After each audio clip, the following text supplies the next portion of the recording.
Perché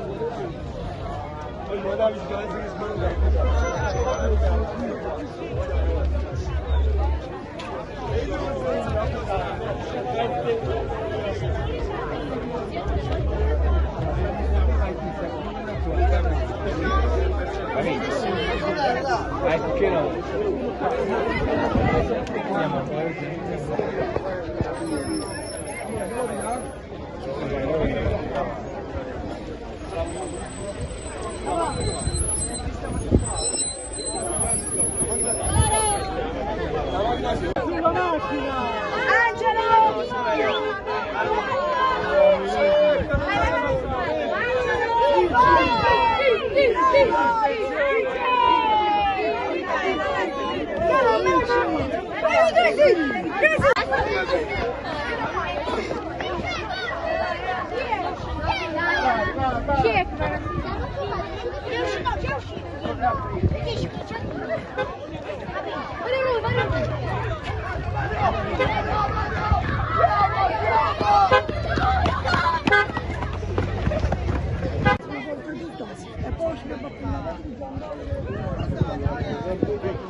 Allora, è l'ultimo allenamento, tutto quanto abbiamo dei giocatori. In questo momento qua stiamo facendo una cosa più sbagliata che si bloccare, mettere paura, l'ansia e tutto quanto.